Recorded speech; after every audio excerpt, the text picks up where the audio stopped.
Continuando con la perspectiva de la escuela marxista y con la visión propia de Marx, vamos a ir delimitando algunos elementos. La escuela económica marxista tiene sus orígenes en la escuela clásica.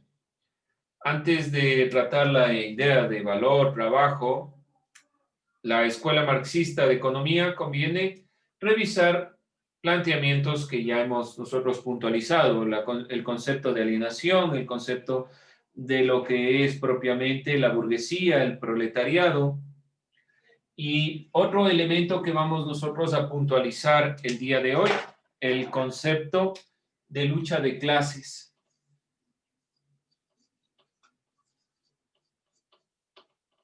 Decíamos que existían solo dos clases sociales para Marx. ¿Cuáles eran estas?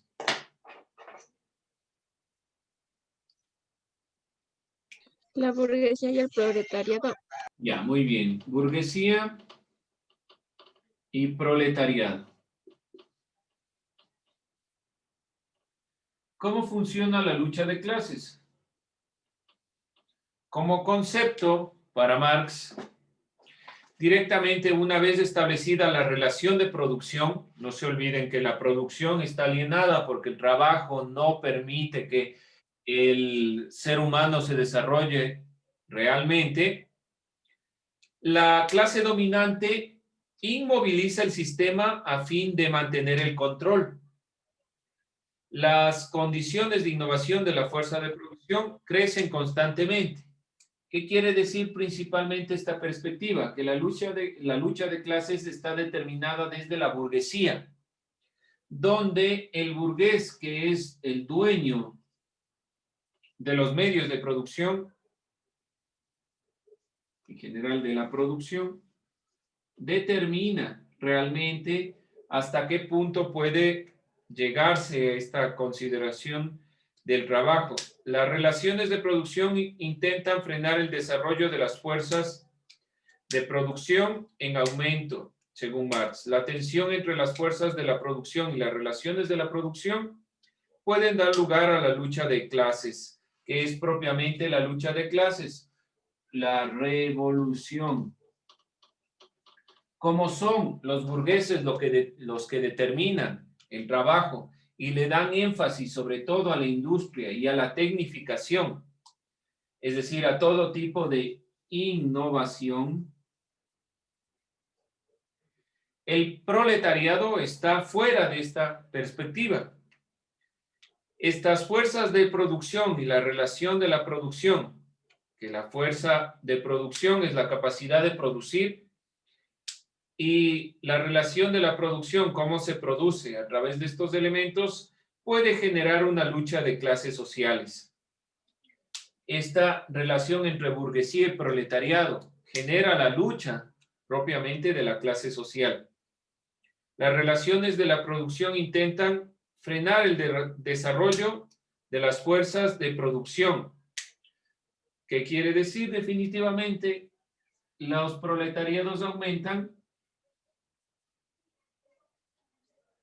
disminuyen las posibilidades de trabajo, la burguesía controla y es dueña de la producción, determina lo que el proletariado puede hacer. En esta dicotomía entre, por decirlo así, entre lo positivo y lo negativo, se da una crisis, que es la revolución, la lucha de clases. La clase trabajadora produce bajo el sometimiento de la clase dominante. Gracias al progreso técnico y científico, las fuerzas productivas crecen, las fuerzas productoras crecen excesivamente y generan tensión. Esta tensión no llega a un equilibrio y se genera la lucha. ¿Qué dice prácticamente Marx? Que la lucha de clases se da porque la misma división que existe entre proletariados y burgueses está determinada en que los unos sean pobres y más pobres y los otros ricos y más ricos.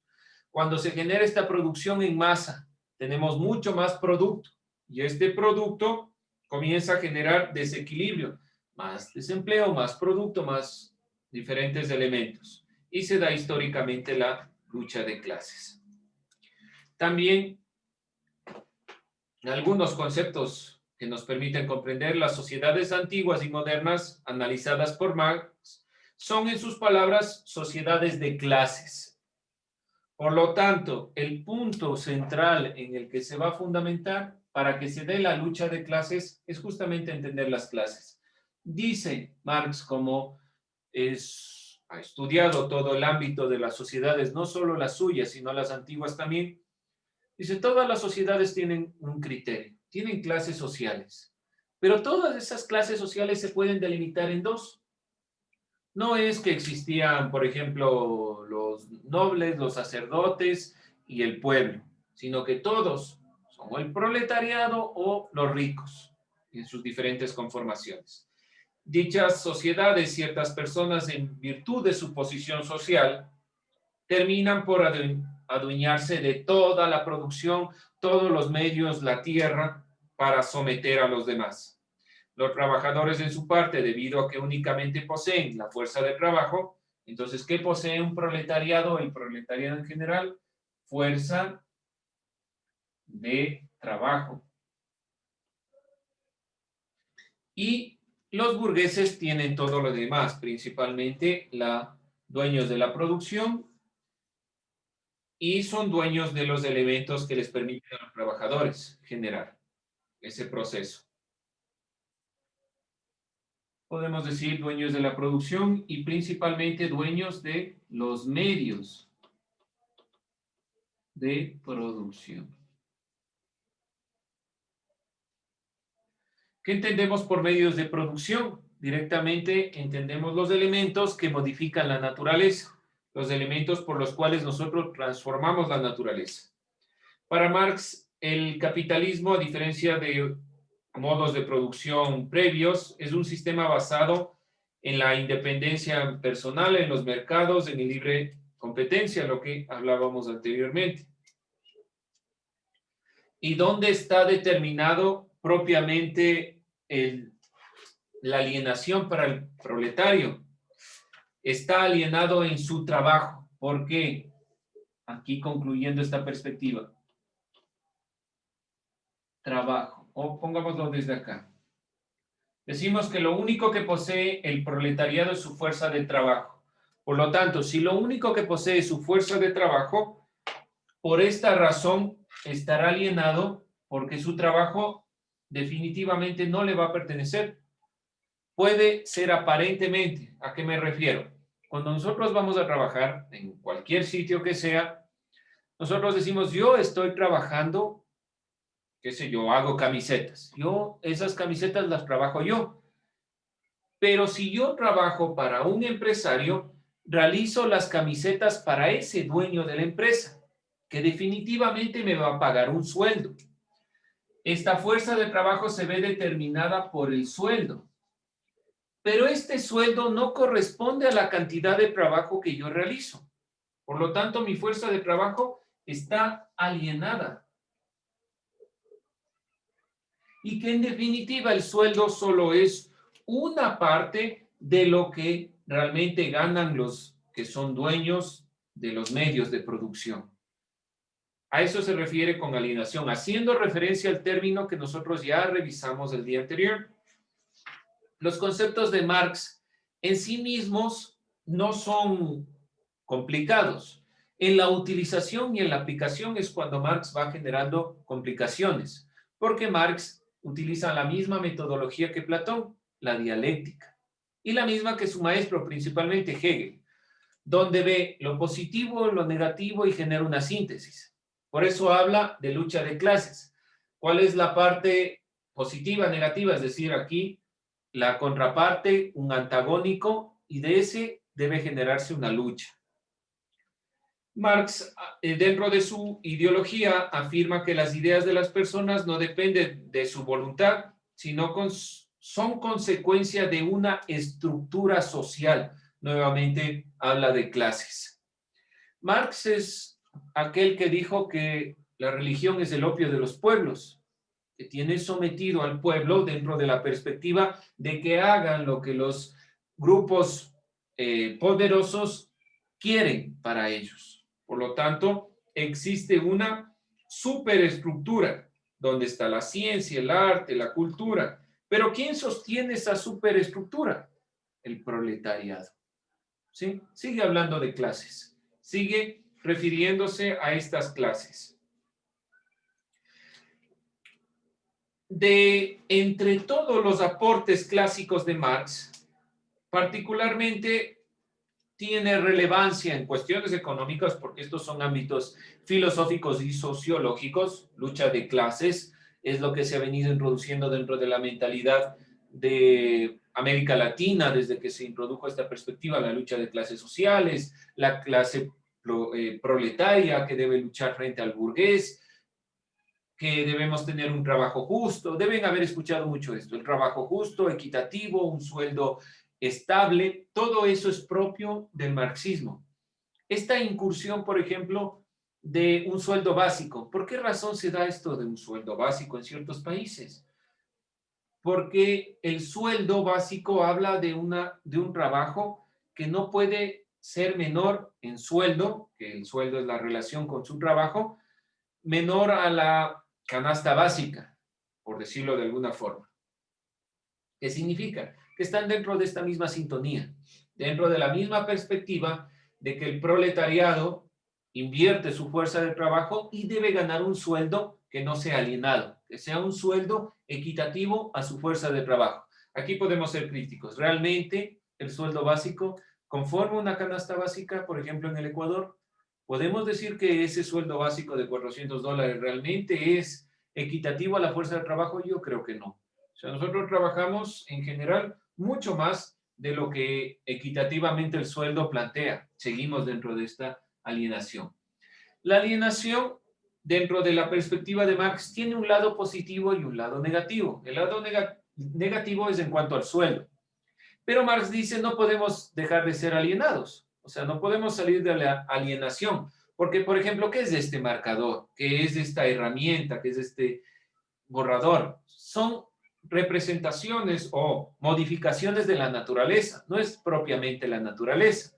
Por lo tanto, es una forma de interpretar. De todos modos, estamos alienados. Es decir, que no podemos entender el mundo fuera de nuestro trabajo, de nuestra modificación de la realidad, de la producción. ¿Dónde está el problema? Que ese trabajo que nosotros realizamos, por ejemplo, para tener este marcador, los dueños de la producción nos quieren decir cuánto nos van a pagar. ¿Quién tiene que decir cuánto van a pagar? Los que trabajan. El trabajo debe ser de los trabajadores. Ese es uno de los principios fundamentales de Marx. Dentro de lo que propiamente ya en economía se plantea es el concepto marxista de valor-trabajo. Comprendiendo a qué se refiere el trabajo, este término, al parecer de Marx, constituye la clave para entender el funcionamiento del capitalismo. Este es el concepto importante en economía.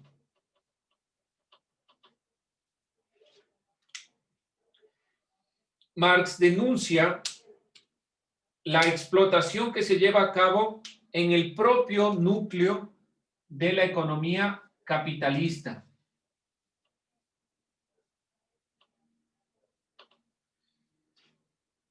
La teoría elaborada por David Ricardo anteriormente planteaba que en condiciones normales el valor de un bien es equivalente a la cantidad de trabajo requerido. Recordemos eso.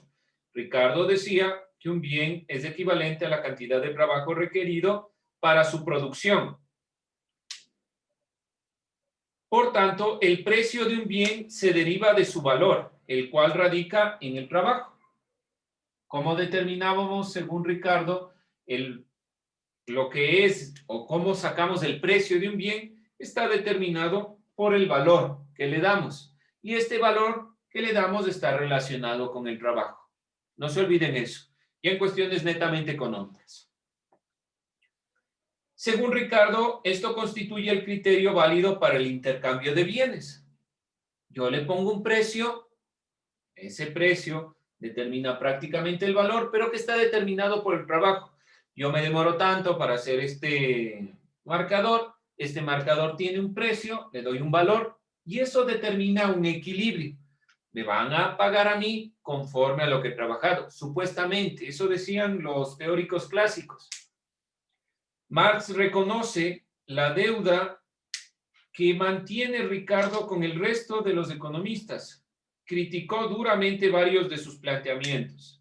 El primero de ellos, el carácter burgués de sus obras. Los economistas clásicos daban énfasis a las ventajas del capitalismo, sin tomar en cuenta lo negativo. Es decir, todo lo bueno del capitalismo se planteó por Ricardo, por Smith, sobre todo por Ricardo, que le dio mucho más énfasis. Entonces dice, esta característica de valor-trabajo no es que se equilibra, no es que funciona y, por ejemplo, como hablábamos de Adam Smith, no es que hay la mano invisible que controla detrás y que puede mantener equilibrado el mercado y que permite que todos puedan participar. No funciona así. Marx creía que el modo de producción capitalista constituía tan solo una fase histórica de este desenvolvimiento de lo que se generó desde la escuela clásica.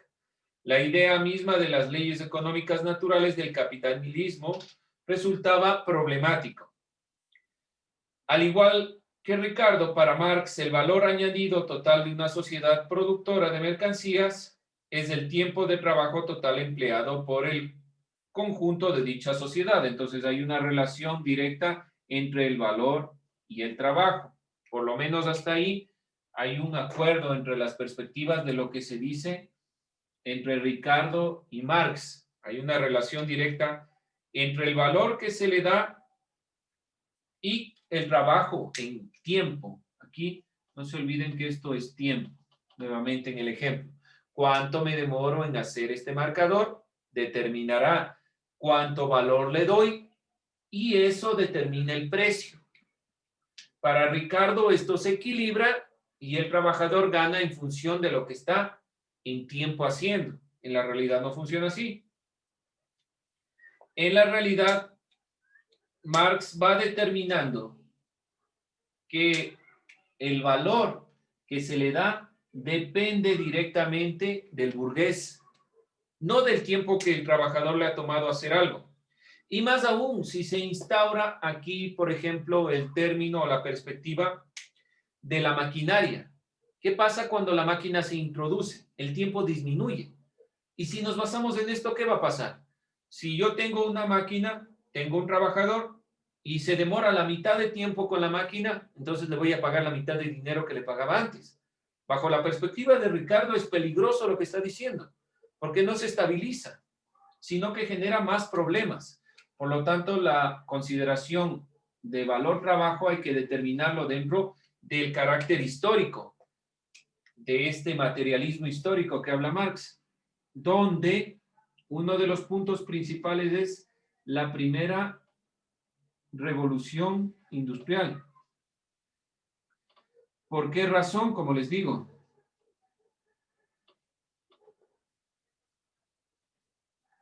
si el punto relevante es el valor trabajo y se calcula en el tiempo y hago o determino un tiempo más corto, por lo tanto le va a pagar menos.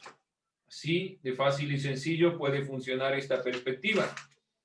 Dentro de las consideraciones económicas, por lo tanto, el único que se beneficiará es el dueño de la producción, la clase social alta. En aquel marco, la plusvalía equivale al tiempo de trabajo no remunerado, el plus trabajo. Con base en lo expuesto, Marx asigna a la clase trabajadora un papel central dentro del modo de producción y trata de mostrar que los capitalistas extraen el plus trabajo de los trabajadores. Ya vamos a puntualizar a qué se refiere esto. Además del trabajo, que se mide en el tiempo, este trabajo tiene que generar o tener un sueldo. Pero además del trabajo, existe el plus trabajo. ¿Qué es el plus trabajo? Es este trabajo no remunerado, es la fuerza de trabajo que el propio trabajador está obligado a ceder para que se produzcan las mercancías. que podría sustentarse a sí mismo y a su familia. Es lo que genera en tiempo, en esfuerzo para generar ese propio trabajo. Y el tiempo de trabajo no remunerado genera esta plusvalía, este plusvalor, este valor adicional. ¿Qué cuenta Ricardo? Dice, solo es el trabajo más el valor.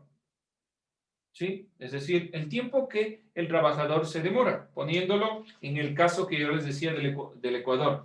A ver, usted trabaja una cantidad de horas, se le paga por la cantidad de horas. Pero ¿qué pasa si yo tengo que generar más trabajo adicional?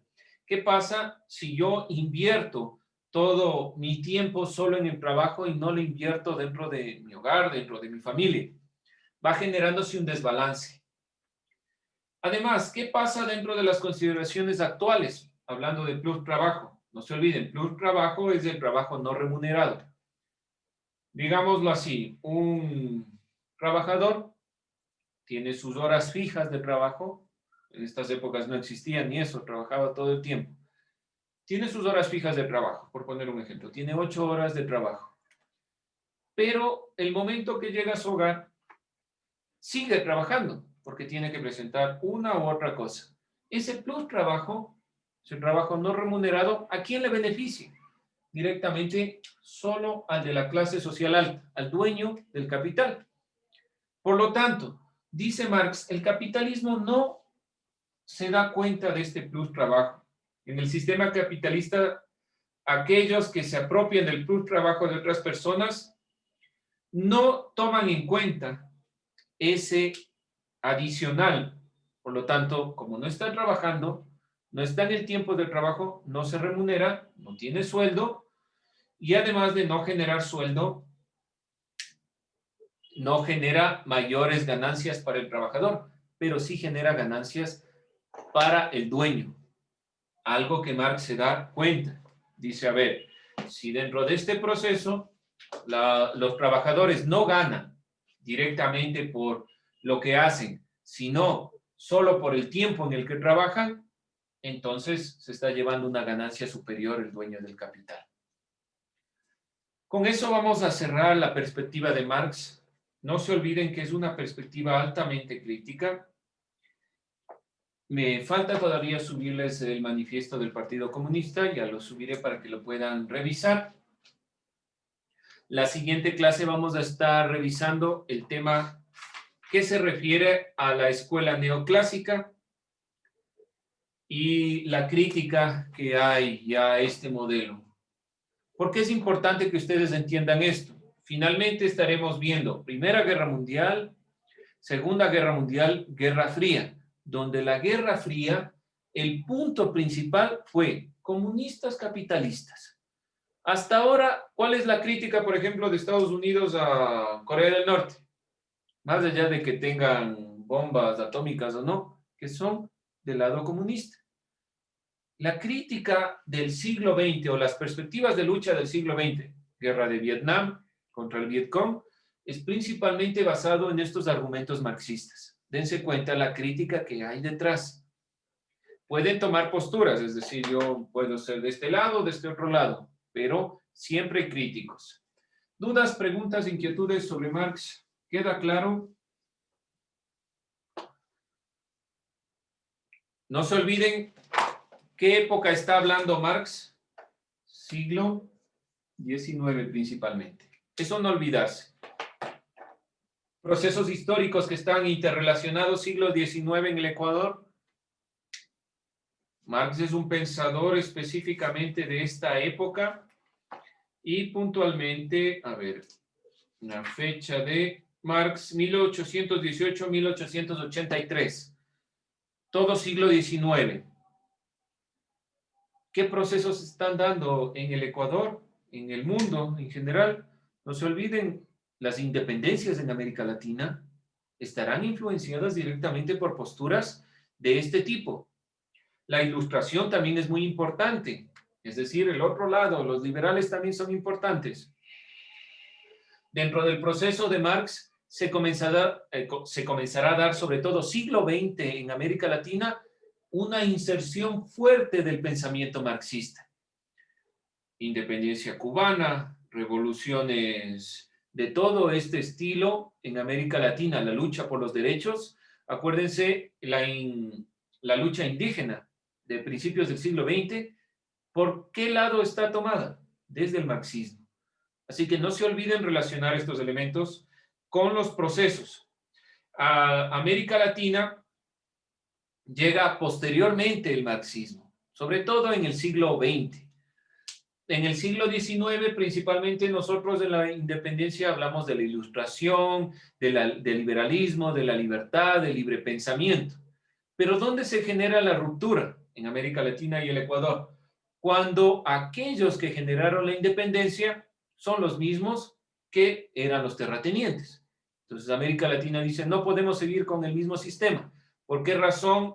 De aquí en el siglo XXI, en un tiempo, hemos tenido casi todos presidentes de líneas socialistas, porque ha seguido dándose esta disputa entre izquierda, derecha, entre socialistas, capitalistas, entre los que priorizan al pueblo y los que priorizan la libertad individual. ¿Qué quiero decir con este cierre de Marx? Más allá del hecho histórico de lo que está sucediendo mientras Marx está hablando en Europa, acá se está dando una independencia basada en los principios de la ilustración, de la Revolución Francesa y demás. En general, a nivel mundial, en América Latina sobre todo, la disputa ha sido entre estos puntos. ¿En qué lado nos ponemos? ¿El socialismo funciona? ¿El comunismo funciona? ¿El liberalismo funciona? ¿El capitalismo funciona? Y el capitalismo sobre todo ha ido introduciéndose. Veamos el caso de China, por ejemplo. China es populista comunista, es decir, tiene un dictador. Ese dictador tiene los planteamientos de que todos somos iguales. Ahora, ¿cuál es su movimiento económico? Netamente el capitalismo. ¿Por qué las empresas tienen empresas privadas que funcionan de la misma forma que cualquier capitalismo? Por lo tanto, sigue existiendo dentro de la mentalidad del mundo esta lucha. ¿Por qué Rusia contra Estados Unidos? ¿Por qué seguimos dentro de este proceso? Porque sigue existiendo la lucha entre comunistas y capitalistas. Con eso cerramos esta perspectiva.